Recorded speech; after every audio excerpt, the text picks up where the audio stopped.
afternoon. Today we're celebrating St. Patrick and the Irish, and as well as some of the other immigrants that have improved and brought glory to this country. Among the more recent arrivals are people from the subcontinent of India. My story today emigrated from India to Trinidad, and from Trinidad made its way to Long Island. We all know, of course, that Brahmins are the noblest of the noble. Not all Brahmins have noble thoughts, however. Indeed, there was a Brahmin who had no thoughts at all. He had heard, however, that the king greatly admired fine words, beautiful sayings, wise, clever, witty, poetic, profound words. So much so that when he heard something that he found particularly admirable, he had it inscribed on the wall of the royal audience chamber. The Brahmin said to himself, "Oh, wouldn't it be fine if the king inscribed something I said on the wall of the royal audience chamber?" Forgetting that he had no thoughts at all. Just the same, early one morning, he set off for the king's palace. It had rained the night before, quite hard. The earth on either side of the road was very wet, full of mud puddles. As the Brahmin carefully picked his way down the center of the road, he noticed a pig wallowing in one of those puddles. That pig was having a glorious time, squirming and rolling and scrubbing and rubbing. The Brahmin found this so entertaining, he stopped to watch.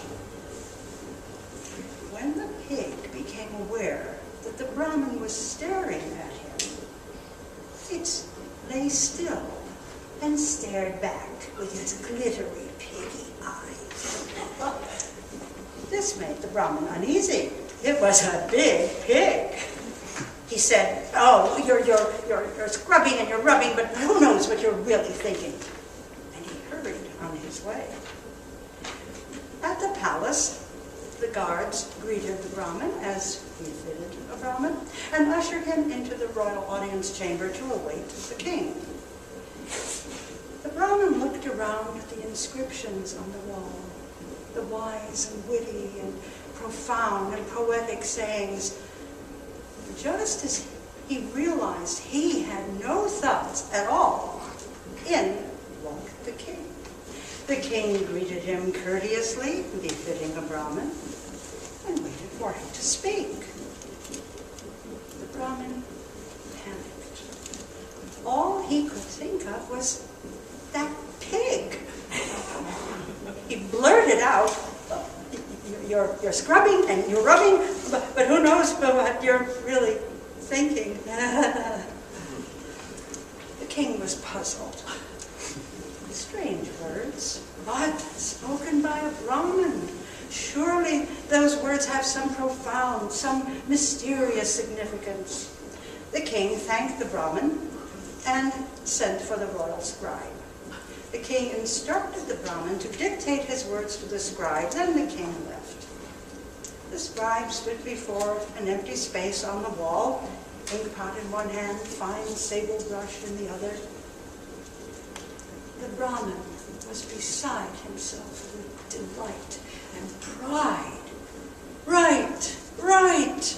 You are scrubbing and you are rubbing, but who knows what you are really thinking?" The scribe looked at the Brahmin and wondered who was the greater fool, the Brahmin for uttering such nonsense, the king for taking the words seriously, or himself for immortalizing these ridiculous words on the wall of the royal audience chamber. But one does not challenge the king's command. He entered the Brahmin's words with his finest script. As soon as he was finished, the Brahmin hurried away, fearful lest the king return to question him about the meaning of his words. Somewhat later that day, the king was sauntering through the royal audience chamber, as he was fond of doing, reading thinking about the inscriptions, studying them, the royal barber came in and reminded the king it was time for his daily shave. Not wanting to interrupt his studies, the king ordered the barber to bring his equipment into the royal audience chamber. The king settled himself in the barber's chair and continued reading. The barber took out his strop and his razor, and he sharpened his razor, and sharpened it, and sharpened it. Then he plunged his hand into a bowl of warm soapy water and began massaging the king's cheeks and chin. Just then the king's eyes fell on the latest entry on the wall. Silently he read to himself, "You are scrubbing and you are rubbing, but who knows what you're really thinking?" What could those words possibly mean? The barber went on massaging the king's face, and the king read the words again, this time out loud. "You are scrubbing and rubbing, but who knows what you're really thinking?" The moment the words were out of the king's mouth, the barber fell to his knees. "Mercy, mercy!